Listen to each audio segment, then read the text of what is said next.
All the credit in this video goes to the respected filmmakers, the cast and crew, and the rightful owners.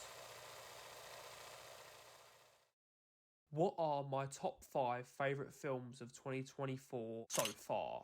2024 has been a really good year for films so far, and we have had so many fantastic films that are cinematic and thoroughly enjoyable throughout. I really hope this year keeps on delivering. But keep in mind that this is just my personal list, so please let me know your lists in the comments down below. But without further ado, let's get into it with number 5. Number 5 is going to be Monkey Man. Now, this is Dev Patel's directorial debut, and what an amazing film he has brought us here. It is a dark neo-noir action revenge thriller that packs a punch. There are lots of intense fight sequences that are cinematically beautiful and insanely well choreographed. The story is also very interesting too, which keeps you engaged throughout, and Dev Patel's performance, directing and cinematography are not to be criticised.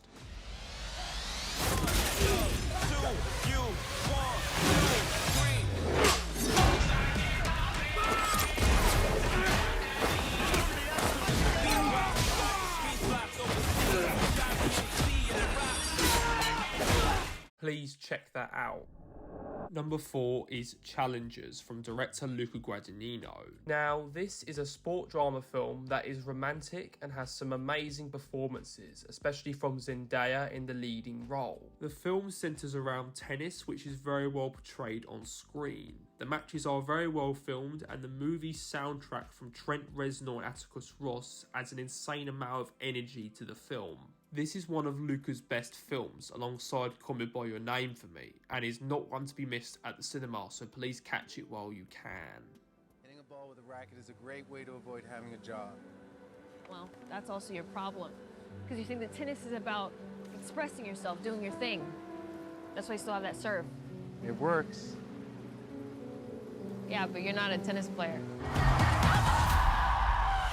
Number 3 is Civil War, which was written and directed by Alex Garland. This is a realistic cinematic action experience unlike any other I've seen before. The film's realism and spectacular action scenes are jaw-dropping because of the use of realistic-looking CGI and practical effects, alongside heart-pounding sound design. Cinematographer Rob Hardy and director Alex Garland have transported us into a dangerous dystopian conflict set across the US. This in IMAX was a spectacular experience, and I would highly recommend checking it out.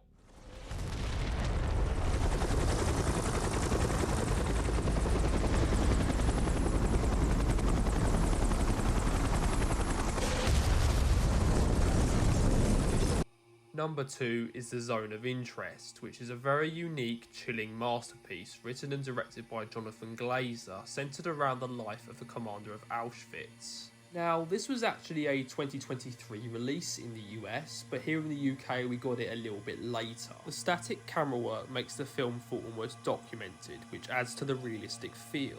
We also get to hear some of the best sound design I've ever heard in any film, hence why it got the Oscar this year for Best Sound. Sound designer Johnny Byrne and sound mixer Tom Willers in collaboration with Glazer have presented a film which is one of the most disturbing and haunting films I've seen in a long time, and still is haunting audiences today.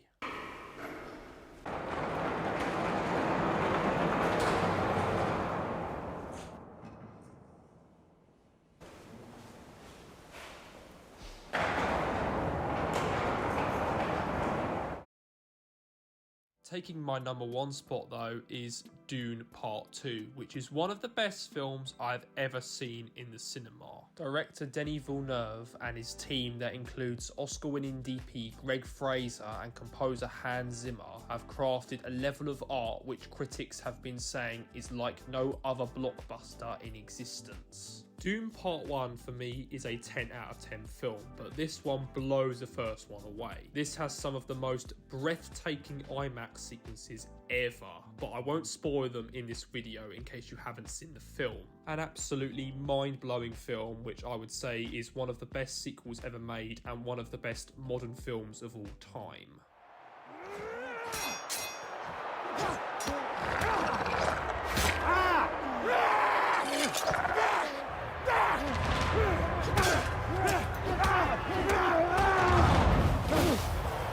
thank you very much for watching, guys. I hope you really enjoyed this video, and please let me know your lists, as I said before, in the comments down below. I'll see you in the next one.